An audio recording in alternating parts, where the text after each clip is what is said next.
পিঠাটা বানানোর সময় আমি নিজেই লোভ সামলাতে পারছিলাম না, কতটা মচমচে। আপনারা আশা করি ভিডিওটা দেখেই বুঝতে পারছেন।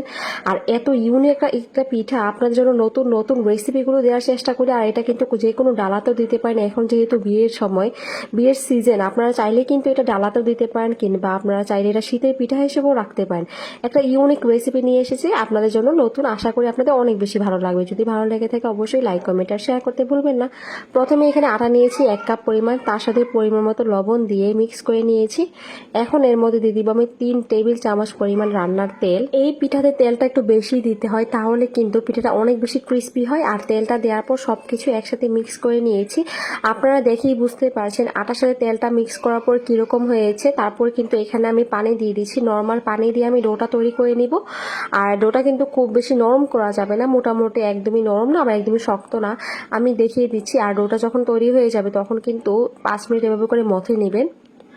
তো 5 মিনিট মথে নেওয়া হয়ে গিয়েছে। এখন এটাকে আমি একটু ঢাকনা দিয়ে ঢেকে রেস্টে রেখে দিচ্ছি প্রায় 10 মিনিটের জন্য। 10 মিনিট পর ঢাকনাটা খুলে নিচ্ছি। এটা কিন্তু অনেকটাই সফট হয়ে গিয়েছে। এখন এর থেকে আমি যেই কয়টা পিঠা বানাবো সেই কয়টা মানে একই রকম সাইজ করে আমি লেচি কেটে নিচ্ছি আর কি। এতে করে সবগুলো পিঠার সাইজই একই রকম হবে। আমার এখানে 1 কাপ আটা দিয়ে প্রায় 11টা পিঠা তৈরি হয়েছে। তাহলে আপনারা ওই মেজারমেন্ট অনুযায়ী কিন্তু বেশি আটা দিলে বেশি তৈরি করতে পারবেন। তো এখান থেকে আমি একটা লেচি নিয়ে নিয়েছি। এখন কিন্তু আমি রুটি বেলে নিয়েছি। রুটিটা অনেকটাই পাতলা হবে, আমি দেখিয়ে দিচ্ছি। রুটিটা কিন্তু ঠিক এরকম পাতলা হবে, আর বেশি কিন্তু বড় হবে না, মোটামুটি ছোটই একটা রুটি থাকবে, যেরকম আমরা লুচি করি না ঠিক সেরকম হবে। এখন একটা ছুরির সাহায্যে আমি মাঝখান দিয়ে কেটে নিচ্ছি। এটা কিন্তু সাইড দিয়ে কাটা যাবে না, শুধু মাঝখান দিয়ে এভাবে করে চিকন করে কেটে নিতে হবে। দেখেই আশা করি বুঝতে পারছেন। তো এইভাবে করে কেটে নিয়ে আমি এটা কিন্তু একটা ফোল্ড করে নিচ্ছি। আমি যেভাবে দেখিয়ে দিচ্ছি সেভাবে করলেই তৈরি হয়ে যাবে। আপনারা আশা করি দেখেই বুঝতে পারছেন কিভাবে ফোল্ড করেছি। এই পিঠাটা কিন্তু একদমই ইউনিক একটা পিঠা, আমার কাছে অনেক বেশি পছন্দ হয়েছে। আশা করি আপনাদেরও অনেক বেশি ভালো লাগবে এই পিঠাটা বানানোর পর।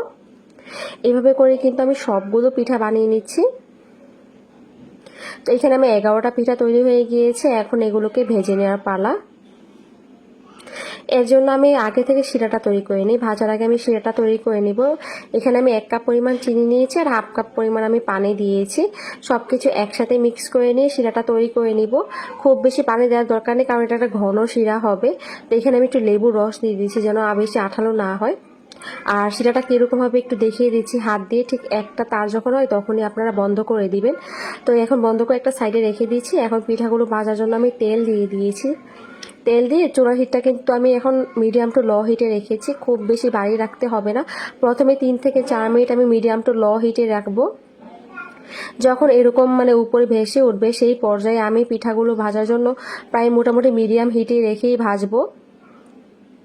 আর এভাবে করে কিন্তু উল্টে পাল্টে সব দিকে কালারটা খুব সুন্দর আনতে হবে। পিঠাগুলো কতটা সুন্দর ছড়িয়ে গেছে তাই না, দেখতে কত সুন্দর লাগছে, তাহলে খেতে কতটা বেশি মজার হবে আপনিই বলুন। যখন আমি এরকম এরকম ভাজার সময় মনে হচ্ছে যে পিঠাটা এখনই বানিয়ে এখনই খেয়ে ফেলি, মানে এতটাই বেশি ভালো লাগছে। চাইলে আপনারা কিন্তু শিরা ছাড়াও এই পিঠাটা বানাতে পারবেন, যারা শিরা পছন্দ করে না তারাও কিন্তু বানাতে পারবেন। তো এই অবস্থায় কিন্তু আমি পিঠাগুলো উঠিয়ে নিচ্ছি। কালারটা যখন এরকম গোল্ডেন ব্রাউন কালার চলে আসবে তখন কিন্তু পিঠাগুলো উঠিয়ে নিতে হবে। আর এই কালারটাই কিন্তু দেখতে খুব বেশি সুন্দর লাগে।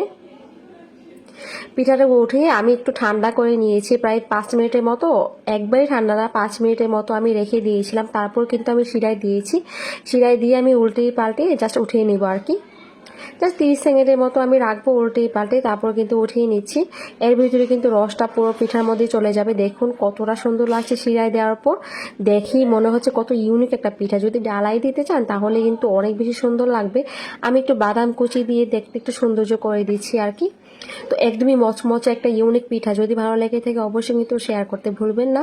আজকের মতো বিদায় নিচ্ছি। আল্লাহ হাফেজ।